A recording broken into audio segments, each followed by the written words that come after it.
그럼 저도 시댁 뒷바라지할 이유가 없는 거 아닌가요? 그 말이 제 입에서 흘러나오던 순간 저는 처음으로 제 목소리가 어떻게 들리는지 깨달았습니다. 떨리지 않았습니다. 울컥하지도 않았습니다. 마치 오랫동안 가슴 한켠에 단단하게 굳어있던 돌덩어리 하나가 스르르 녹아내리듯 그 말은 그토록 조용하고 담담하게 나왔습니다.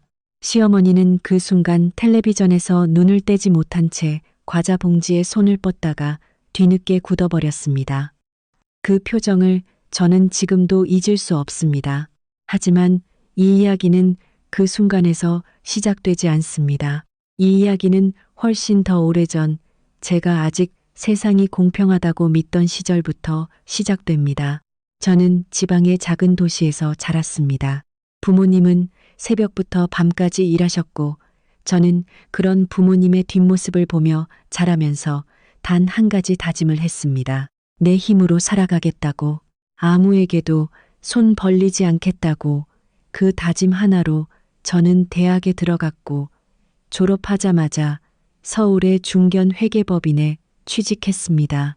낯선 도시에서 보증금조차 빠듯한 고시원 생활을 하면서도 저는 무너지지 않았습니다. 내 두 손으로 쌓아 올린 것이라는 자부심이 있었으니까요. 남편을 만난 건 제가 31살이 되던 해였습니다. 직장 선배의 소개로 시작된 만남이었는데 남편은 처음에 참 다정한 사람처럼 보였습니다.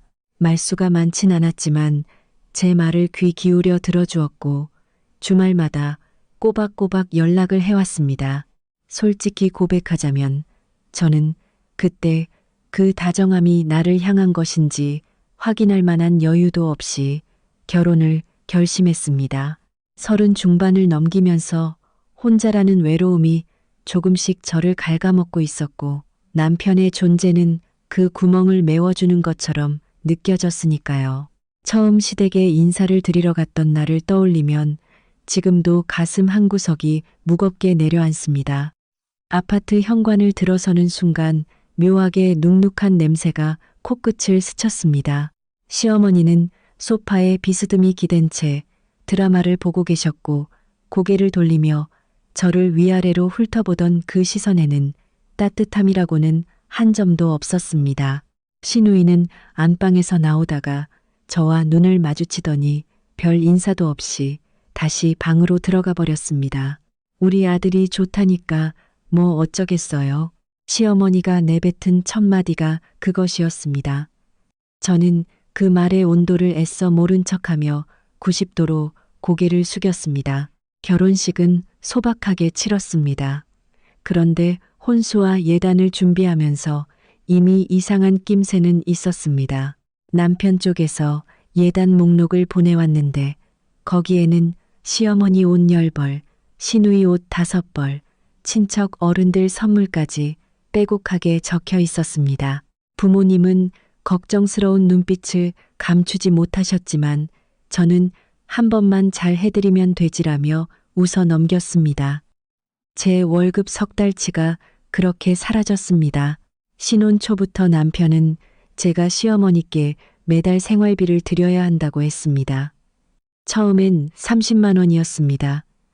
저는 당연한 도리라고 생각하며 기꺼이 드렸습니다. 그런데 그게 넉 달을 넘기지 않아 50만 원이 됐고 1년이 지나기도 전에 100만 원이 됐습니다. 시어머니가 허리가 아프다고 하셨고 남편은 엄마가 너무 고생하셨잖아 라고 했습니다. 저는 또 고개를 끄덕였습니다. 당시 저는 과장 직함을 달고 있었지만 회계법인의 특성상 마감 때마다 밤을 새우기 일쑤였습니다. 새벽 2시, 3시에 퇴근해서 집에 돌아오면 남편은 이미 잠들어 있었고 부엌엔 제가 아침에 사다 놓은 식재료로 만든 찌개 냄비가 덩그러니 가스레인지 위에 올려져 있었습니다. 남편이 끓인 건 아니었습니다. 시어머니가 오셔서 드시고 가신 거였습니다. 저는 냉장고를 열어 아무거나 꺼내 먹으며 혼자 식탁에 앉았습니다. 그 밤의 싸늘한 부엌 공기가 얼마나 자주 제 눈물샘을 건드렸는지 그것은 이루 말로 다 할 수 없습니다. 결혼 2년이 되던 해에 신우이 결혼 문제가 불거졌습니다. 신우이는 남편보다 3살 어린 미혼이었는데 백수 상태로 집에서 놀고 있다가 갑자기 남자친구를 데려왔습니다. 결혼을 하겠다는 것이었습니다. 시어머니는 그 자리에서 대뜸 저를 보며 말씀하셨습니다. 올케가 형편이 좋으니까 신우이 결혼식 좀 도와줘야지요. 우리 형편이 어디 여유가 있어야 말이지. 저는 그 말을 듣고 잠시 말문이 막혔습니다. 형편이 좋다는 말이 어디서 나온 건지 저는 알고 있었습니다. 남편이 제 월급 이야기를 다 흘리고 다녔던 겁니다. 그때도 저는 가족이니까 라는 말로 스스로를 설득했습니다. 결국 신우이 예식장 계약금 500만 원, 패백 음식 비용, 신혼여행 일부 보조까지 합쳐 그 해에만 거의 2천만 원이 시댁으로 흘러 들어갔습니다. 제가 서울에 올라와 고시원에서 혼자 버티며 몇 년에 걸쳐 모은 돈이 그렇게 한 해 만에 녹아버렸습니다. 신우이는 결혼식 날 저를 향해 고맙다는 말을 한마디도 하지 않았습니다. 하객들에게 인사를 돌리다가 저와 눈이 마주쳤을 때 그냥 씩 웃고 돌아서 버렸습니다. 남편은 그날 술에 취해 제 어깨에 기대더니 우리 가족이 너 많이 고마워하고 있어라고 했습니다. 저는 그 말이 진심인지 아닌지 확인하고 싶지 않았습니다. 확인했다가 아니라는 걸 알게 될까봐 두려웠으니까요. 그 이후로도 시댁으로의 지출은 끊이지 않았습니다. 시어머니 건강검진비, 시어머니 냉장고 교체, 신우이 부부가 이사하면서 필요하다는 새 가전제품들. 남편은 매번 이번 한 번만이라고 했고 저는 매번 그 말을 믿었습니다. 아니, 정확하게는 믿고 싶었던 것인지도 모릅니다. 딸아이가 태어난 건 결혼 3년째 되던 해였습니다. 아이를 임신한 사실을 알았을 때 저는 처음으로 진심 어린 기쁨을 느꼈습니다. 이 아이만큼은 내가 반드시 행복하게 키우겠다고, 이 아이 앞에서만큼은 당당한 엄마이고 싶다고 생각했습니다. 그런데 그 기쁨에 찬물을 끼얹은 건 다름 아닌 시어머니였습니다. 출산 후 조리원에서 집으로 돌아온 첫날 저녁, 시어머니는 아이를 안고 계시다가 저를 보지도 않고 말씀하셨습니다. 아이는 내가 봐줄 테니까 빨리 복직하는 게 낫지. 집에 있어봤자 살림이나 망치지. 저는 출산 후 아직 몸이 완전히 회복되지 않은 상태였습니다. 그 말을 들은 순간 등줄기로 싸늘한 기운이 흘러내렸지만 남편이 옆에서 엄마, 그렇게 말하면 어떡해요? 라고 한마디 해주기를 기다렸습니다. 남편은 그냥 핸드폰을 내려다보고 있었습니다. 복직을 한 뒤로는 더 힘들었습니다. 낮에는 회사에서, 밤에는 아이 육아에, 거기에 더해 시어머니께 드리는 생활비도 어느새 150만 원으로 올라 있었습니다. 남편의 월급은 제 절반도 되지 않았는데 남편은 정작 자기 월급으로는 용돈을 충당한다는 핑계로 공과금조차 제대로 내지 않았습니다. 집안의 지출 대부분을 제가 감당하고 있었고 저는 그 사실을 직시하지 않으려 일부러 가계부를 꼼꼼히 들여다보지 않았습니다. 제가 처음 이상한 낌새를 챈 건 결혼 5년차 되던 어느 봄이었습니다. 카드 명세서를 정리하다가 남편 카드에서 제가 모르는 꽃집 결제 내역을 발견했습니다. 2달 연속 비슷한 날짜에 비슷한 금액이었습니다. 그날이 시어머니 생신도 아니었고 신우이 기념일도 아니었습니다. 저는 모르는 척했습니다. 설마 하는 마음이 확신으로 굳어지는 것이 무서웠으니까요. 그러다 제 생일이 지나갔습니다. 남편은 아무 말도 하지 않았습니다. 케이크도 꽃도 저녁 약속도 없었습니다. 야근을 마치고 밤 11시에 집에 돌아왔을 때 불 꺼진 거실에 혼자 앉아 아이에게 쓴 생일 축하 그림을 꺼내보고 있었습니다. 그 그림에는 삐뚤빼뚤한 글씨로 엄마 생일 축하해요. 엄마는 세상에서 제일 열심히 해요. 라고 적혀 있었습니다. 저는 그 종이를 가슴에 꼭 끌어안고 입술을 꽉 깨물었습니다. 결정적인 날은 평범한 화요일이었습니다. 그날 저는 독감 기운이 있었지만 중요한 마감이 있어서 억지로 출근했다가 오후에 결국 더 버티지 못하고 조퇴를 했습니다. 2번 갈아타는 지하철 안에서 이미 머리가 빙글빙글 돌 지경이었고 집에 도착했을 때 온몸이 불덩이처럼 달아올라 있었습니다. 열쇠를 돌려 문을 여는 손가락조차 떨렸습니다.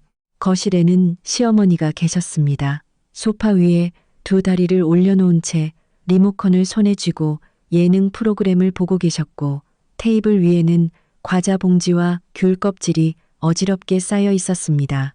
싱크대엔 설거지가 그대로 쌓여 있었고 아이 장난감이 거실 바닥에 널브러져 있었습니다. 남편이 재택근무를 하는 날이었는데 서재문은 굳게 닫혀 있었습니다. 저는 가방을 내려놓으며 낮게 인사를 드렸습니다. 어머니, 저 몸이 좀 안 좋아서 일찍 들어왔어요. 시어머니는 화면에서 눈을 떼지 않으신 채 짧게 대답하셨습니다. 그래요. 저는 부엌으로 가서 컵에 물을 따라 해열제를 꺼내 먹었습니다. 잠시 기대어 쉬어야 할 것 같아 안방으로 들어가려다가 거실을 돌아보며 조심스럽게 말씀드렸습니다. 어머니, 죄송한데 물 한 잔만 더 가져다 주실 수 있으세요? 약을 더 먹어야 할 것 같아서요. 그때 시어머니가 리모컨을 내려놓으며 저를 돌아보셨습니다. 그 눈빛이 어땠는지 저는 지금도 정확히 기억합니다. 귀찮음과 황당함이 뒤섞인 마치 당치 않은 소리를 들었다는 듯한 표정이었습니다. 내가 왜요? 나는 며느리 시중 들어줄 의무 없어요. 그 말이 거실에 떨어지는 순간 주변의 소리가 다 사라지는 것 같았습니다.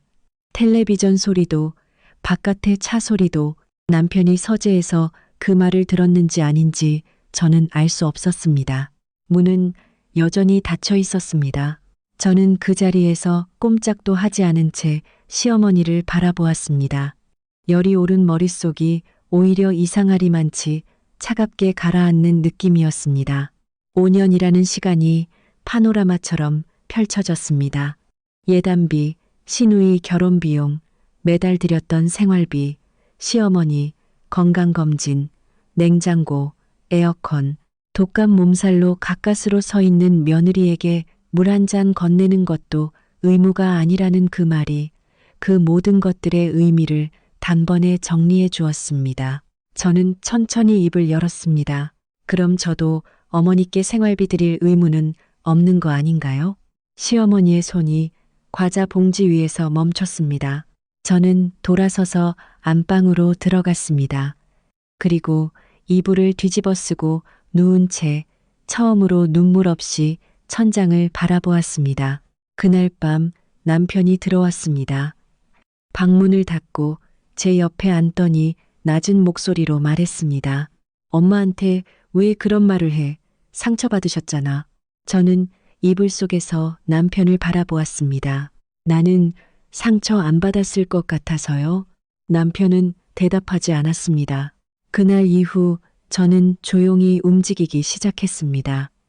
감정적으로 폭발하지 않았습니다. 울지도 않았습니다. 그저 5년 동안 제 눈을 가렸던 커튼을 걷어내고 그 뒤에 있는 것들을 하나씩 냉정하게 들여다보기 시작했습니다. 먼저 제 통장 내역을 꼼꼼히 뽑아보았습니다.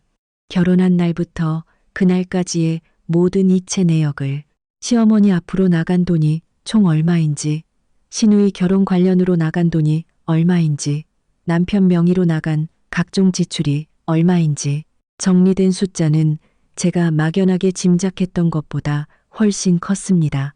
5년에 걸쳐 시댁으로 흘러들어간 금액이 제가 서울에 처음 올라와 고시원에서 시작해 한 푼 두 푼 모은 모든 것을 훨씬 웃돌았습니다. 그리고 그 과정에서 저는 하나를 더 발견하게 됩니다. 남편의 이체 내역 중에 정기적으로 빠져나가는 금액이 있었습니다. 처음엔 공과금인 줄 알았습니다. 그런데 날짜와 금액을 추적하다 보니 공과금과는 달랐습니다. 저는 남편의 핸드폰 청구서를 살펴보다가 모르는 계좌로 나간 이체 내역을 확인했습니다. 꽃집 결제가 시작되기 훨씬 전부터였습니다. 저는 지인을 통해 조용히 확인했습니다. 그 계좌의 명의는 남편의 전 여자친구였습니다. 남편이 결혼 전부터 알고 지내던, 그리고 결혼 후에도 연락을 끊지 않았던 이체 내역을 거슬러 올라가 보니 결혼 첫 해부터 이미 돈이 나가고 있었습니다. 그 사실을 확인했을 때 저는 분노가 치솟기보다는 오히려 모든 것이 제자리를 찾는 느낌이 들었습니다. 왜 남편이 저의 지출에는 이토록 무감각했는지, 왜 시댁의 요구에는 한 번도 제대로 된 방어막이 되어주지 않았는지, 왜 제 생일을 잊었는지, 퍼즐의 마지막 조각이 맞춰지는 순간이었습니다. 저는 남편에게 따지지 않았습니다. 울며 매달리지도 않았습니다. 증거를 확보하는 데에만 집중했습니다. 이체 내역, 문자 기록, 카드 명세서, 회계사인 제가 수년간 갈고 닦은 기술이 이렇게 쓰일 줄은 몰랐지만 저는 꼼꼼하게 감정을 배제하고 숫자만으로 이야기하는 서류들을 쌓아갔습니다. 그러던 어느 날 저녁 딸아이를 재우고 나오다가 거실에서 남편과 시어머니가 나누는 대화를 들었습니다. 문이 조금 열려 있었습니다. 그애 요즘 이상하게 굴지 않아요? 생활비도 안 갖다 주고. 엄마, 조금만 있어봐요. 내가 얘기할게요. 얘기는 무슨 얘기? 다달이 갖다 주던 사람이 갑자기 안 주면 어떡하냐고. 네가 버는 게 있어야 말이지. 알겠어요, 엄마. 저는 그 대화를 들으며 딸아이 방문에 등을 기댔습니다. 제 아이가 잠든 방에서 새어나오는 희미한 불빛을 바라보며 이 아이에게는 더 단단한 엄마의 모습을 보여주어야 한다는 것을 다시 한번 다짐했습니다. 며칠 후 남편이 거실에서 저를 불렀습니다. 어머니한테 드리던 거 다시 시작해 줄 수 없어? 많이 불편해하셔. 저는 소파에 앉아 남편을 바라보았습니다. 어머니가 직접 며느리 시중들 의무 없다고 하셨잖아요. 그 말씀 제가 동의해요. 저도 마찬가지로 의무 없이 해드리던 일들을 다시 시작할 이유를 모르겠어요. 남편의 얼굴이 굳었습니다. 그게 무슨 소리야? 가족인데. 네, 가족이죠. 저는 잠시 말을 멈췄다가 천천히 이어나갔습니다. 그런데 가족이라는 말이 한쪽만 감당한다는 뜻은 아닌 것 같아요. 저는 5년 동안 그 뜻을 잘못 알고 있었던 것 같고요. 남편은 더 이상 말하지 않았습니다. 그 침묵이 어떤 대답보다 더 많은 것을 말해 주었습니다. 저는 이혼을 결심하면서 가장 먼저 변호사를 만났습니다. 이미 모아둔 서류들을 가지고 변호사는 제 서류를 검토하더니 충분합니다 라고 했습니다. 그 두 글자를 듣는 순간 저는 처음으로 눈물이 날 것 같았습니다. 기쁨인지 안도인지 모를 이상하게 따뜻한 눈물이었습니다. 이혼 과정은 쉽지 않았습니다. 남편은 처음에 절대 안 한다고 했고 시어머니는 제가 가족을 버리는 나쁜 여자라고 주위에 이야기하고 다니셨습니다. 시누이도 전화를 해서 오빠가 얼마나 힘든 줄 알아요. 언니가 너무한 거 아니에요. 라고 했습니다. 저는 그 전화를 받으며 예전이라면 사과를 했을 거라는 사실을 알았습니다. 그런데 그날은 달랐습니다. 시누이, 나는 한 번도 오빠나 시댁 식구들한테 너무하게 대한 적 없어요. 5년 동안. 시누이는 잠시 침묵하더니 전화를 끊었습니다. 법적 절차가 진행되면서 저는 시댁으로 나간 금액 중 증빙이 되는 부분에 대한 반환을 청구했습니다. 시누이 결혼 관련 비용은 당시 제가 직접 이체한 내역이 있었고 시어머니 생활비도 남편의 요구에 따라 이체된 기록이 명확했습니다. 남편의 부정행위와 관련된 위자료도 청구했습니다. 수개월에 걸친 법정 공방은 지치고 고통스러웠지만 저는 단 한 번도 그냥 빨리 끝내자는 유혹에 흔들리지 않았습니다. 내가 버틴 5년이 있었으니까 이 싸움 정도는 버틸 수 있다고 생각했습니다. 판결이 나오던 날, 저는 혼자 법원 앞 계단에 서 있었습니다. 변호사가 내미는 서류를 받아들고 내용을 천천히 읽어 내려갔습니다. 원고, 일부 승소, 위자료와 재산 분할, 제가 청구한 금액의 상당 부분, 서류 위에 햇빛이 쏟아지는 게 눈이 부실 정도였습니다. 그날 저녁, 저는 딸아이를 어린이집에서 데려와 집 근처 작은 공원에 갔습니다. 아이는 시소를 타겠다고 해서 제가 맞은편에 앉았습니다. 위아래로 오르내리면서 아이가 까르르 웃는 소리가 봄저녁 공기 속에 퍼졌습니다. 저는 그 웃음소리를 들으며 오랫동안 그 자리에 앉아 있었습니다. 돌이켜보면 왜 그렇게 오래 버텼냐는 질문을 스스로에게 수없이 했습니다. 미련해서였을까요? 겁이 나서였을까요? 아마 둘 다였을 것입니다. 하지만 솔직히 가장 큰 이유를 하나 꼽으라면 저는 이 결혼이 실패했다는 사실을 제가 인정하는 것이 두려웠던 것입니다. 열심히 살아온 내 인생에 이런 실수가 있다는 것을 받아들이는 것이, 그 두려움이 저를 5년 동안 그 자리에 묶어 두었습니다. 그런데 시어머니의 그 말 한마디가 역설적으로 저를 자유롭게 해주었습니다.